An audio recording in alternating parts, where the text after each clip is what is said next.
We have a lot to cover in today's video, including the possibility, is Carey Price done in Montreal? Will he be playing elsewhere next year? Plus, we also have updates on Bruce Boudreau in Vancouver. Will the coach be coming back next season? We have some trade talk around the Philadelphia Flyers and some Senators ownership talk. Could somebody like Justin Bieber be interested? We'll discuss all that and more coming up next. So welcome back to another video here at Top Shelf Hockey. As I mentioned, we have a variety of NHL news and rumors to discuss today. First up, a couple quick items here. We had some injury updates and a couple of key milestones that were hit last night, and then signing as well. And then we're going to get into the rumor side of things, which is quite big today. First up, we got injury again to Penguins forward Jason Zucker. He just came back after missing 30 games with a sports hernia surgery.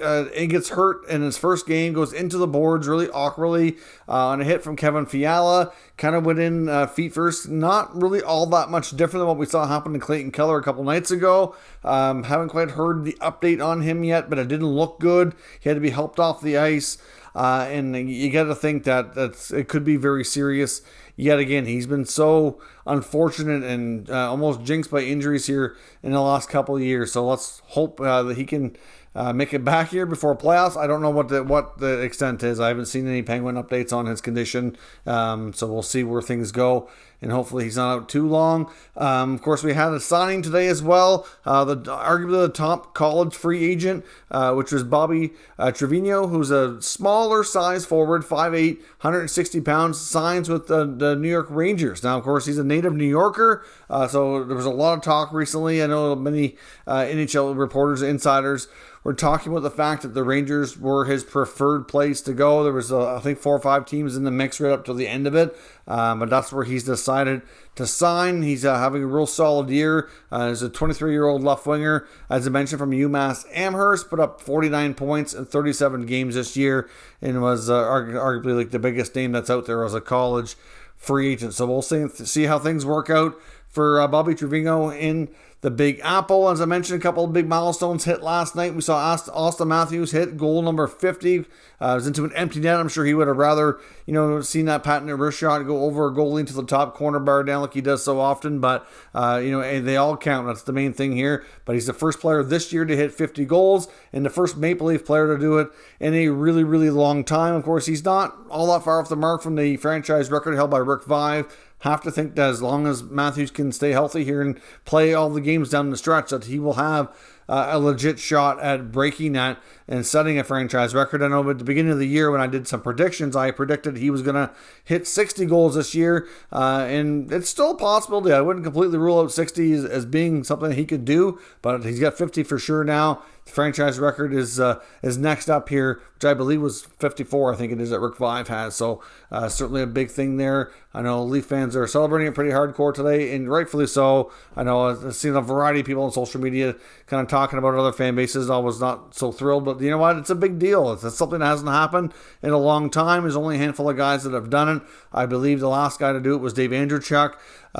So, it's a big thing. He's the premier goal scorer in the NHL and on his way to potentially win the Rocket Richard Trophy, but he's got some stiff competition. Somebody like Leon Draisaitl, for example, is right on his tail and could hit 50 goals himself tonight. So we'll see the interesting race here down the stretch. We also saw a new record set by assist by a left winger last night, which was the Panthers' Jonathan Huberdeau. He had tied the record the other night, broke it last night, which is now he has 71 assists on the season. I'm sure he's likely going to continue to add to that between now and the end of the year. We know the Florida Panthers are rolling. He's a big part of that. He's been a real solid player for them for a real long time, ever since he was drafted high in the first round back a number of years ago. He's been a real solid piece there. Nice to see him and Barkov and those guys that have been there a long time start to really see some sustained success and have a real legitimate shot at being a team to do some damage in the playoff and be considered as Stanley Cup contenders. Now, as I mentioned as well, we get the latest on the Sens ownership situation. As I mentioned the last couple of days,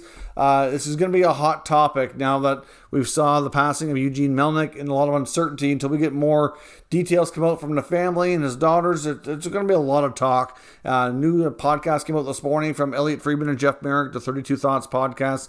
After listening to that, they were talking again about that situation, and they dropped a big name that I don't think anybody would have ever expected. It is April the 1st today. Yes, it's April Fool's Day, but they had no reason to think, at least they didn't lead us to think there's any way this was a joke. But they mentioned the fact that Justin Bieber, of course, who's a well-known musician, obviously Canadian, major Leaf fan, has even done some collaborating with them, good friends with Austin Matthews. I'm sure I don't have to tell anybody who Justin Bieber is, but clearly they mentioned him as being somebody who's apparently kicked tires on the idea of being an NHL owner and buying the Sens, which was shocking news. We've heard lots of reports about different ownership groups. I know it's been talked about on a variety of different NHL reporters. A lot of the Ottawa media have been talking about it.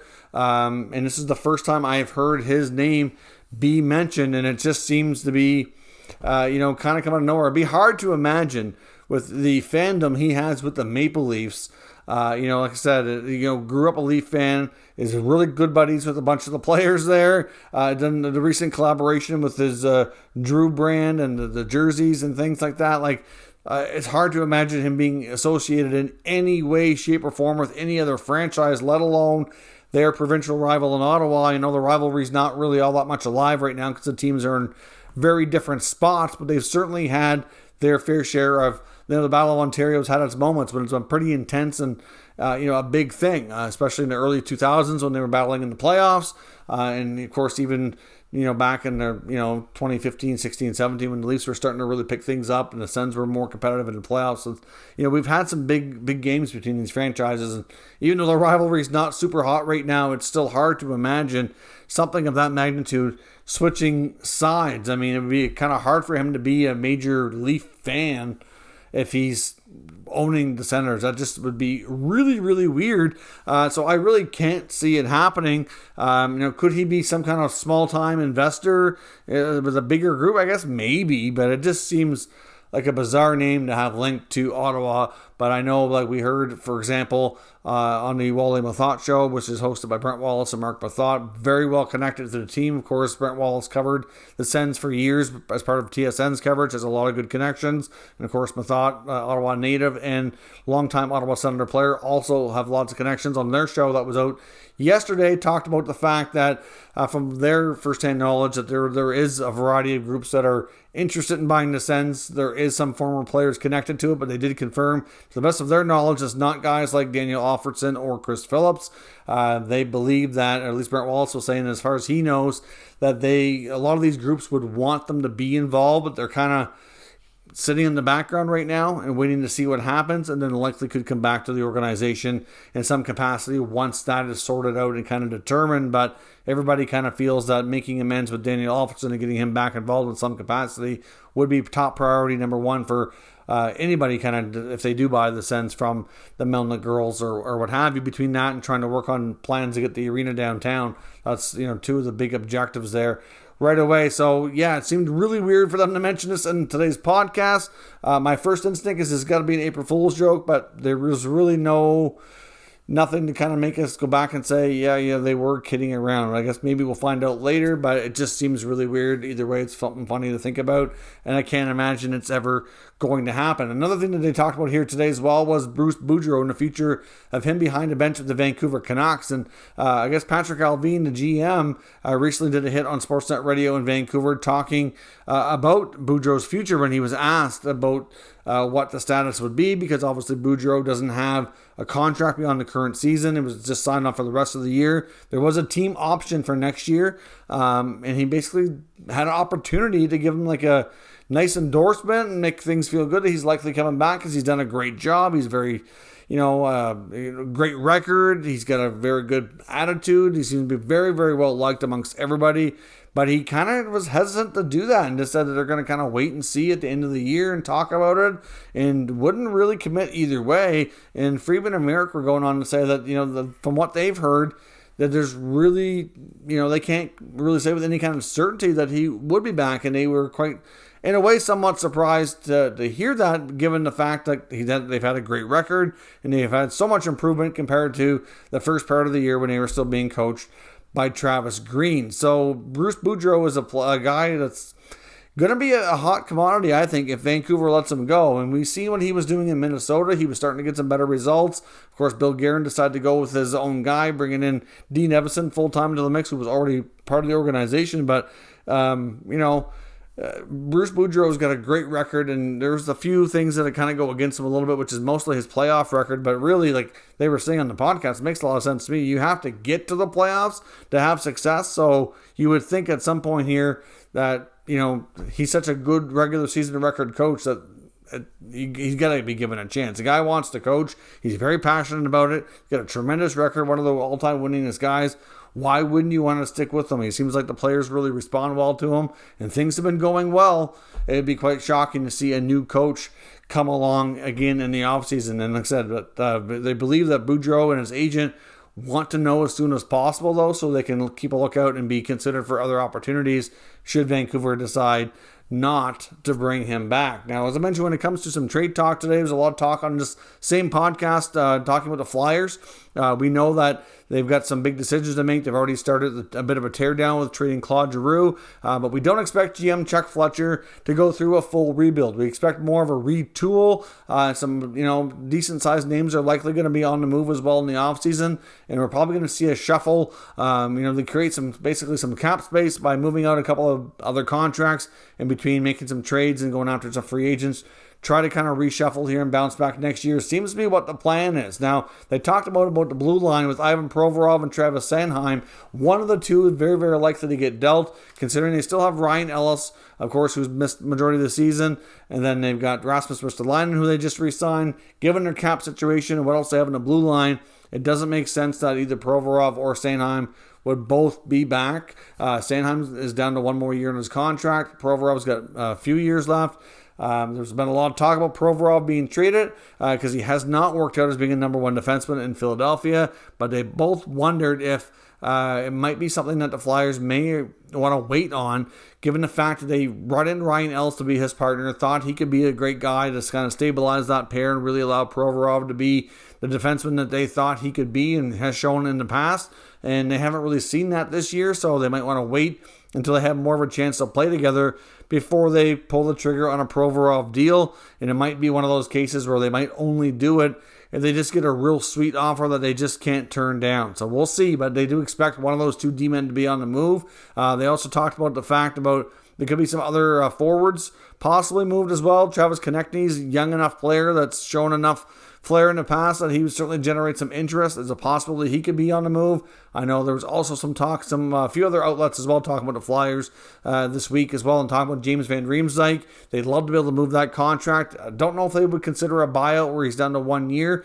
That's a possibility, or they trade him with retained salary. They could also even consider selling high on a guy like Cam Atkinson, who would have good value right now. Even though he's a little bit older, he's still producing at a decent pace, and there would probably be plenty of interest in the guy like him. So we do expect plenty more moves out of the Flyers in this offseason. I think they're going to be one of the busier teams that they see. Friedman also went on to say that he really feels that if they can create some flexibility there, that they're likely going to target Nazem Kadri as being the top free agent player to go after in the offseason, to kind of be the top six center along with Sean Couturier, who should be back next year, that they would kind of go with that. And of course they still have Kevin Hayes as well. So he thinks they're going to go after Kadri in the offseason. So we'll see what happens, but do expect a lot of moves in that squad. Of course, the Montreal Canadiens, the other team that they talked about here today, talking about the future of Carey Price and whether or not he will be in a Habs uniform next year. They both kind of wondered if this could be it, and they talked about the fact of whether or not he comes back this year and plays any games could be a big indicator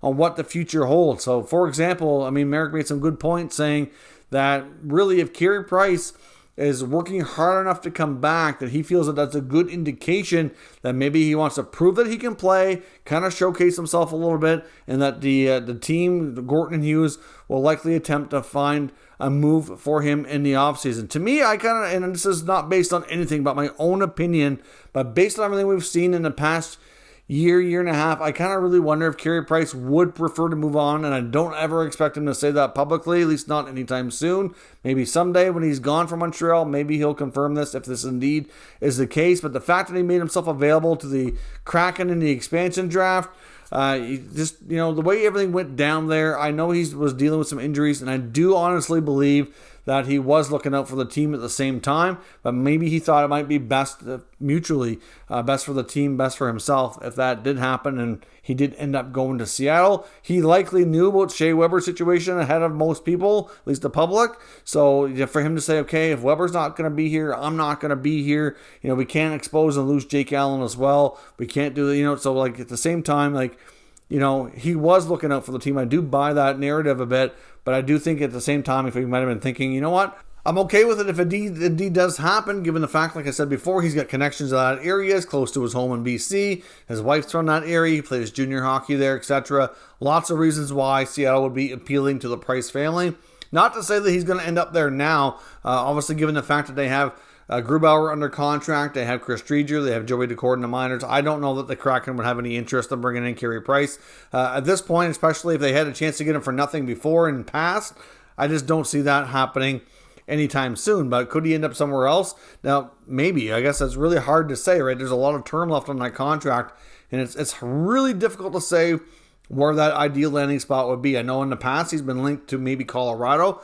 I think a lot of people link that though just because of the Patrick Waugh narrative from the last Montreal Real Star goalie ended up going there. But I don't really think there's any more reasons to it than that. And really, if you think about it, that's kind of a silly reason to link the guy to the Avalanche. And I guess the other possibility here too that they talked about was that maybe his comeback doesn't go well, and maybe he ends up basically saying he's done and his contract will go on a long-term injury reserve for the remainder. That wouldn't be completely out of the realm of possibilities here too. I mean, if he's been out this long, combination of knee and hip injuries and surgeries that he's recovering from, maybe coming back will be difficult, and maybe it's something that we won't see. But if he's doing well enough, and there seems to be some progress here as of late, that he does push himself to get into games. I mean, part of it could be that he's trying to prove to himself that he can still play.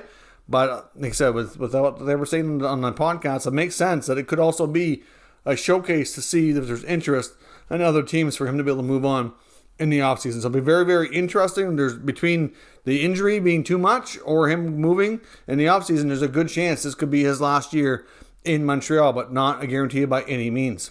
So let me know your thoughts on what we discussed here today down in the comments. We'll discuss further. If you're new to this channel, make sure you subscribe and stick around. We'll keep you up to date with all the latest news, rumors, and analysis on all 32 NHL teams. Thank you for watching, and I'll catch you next time.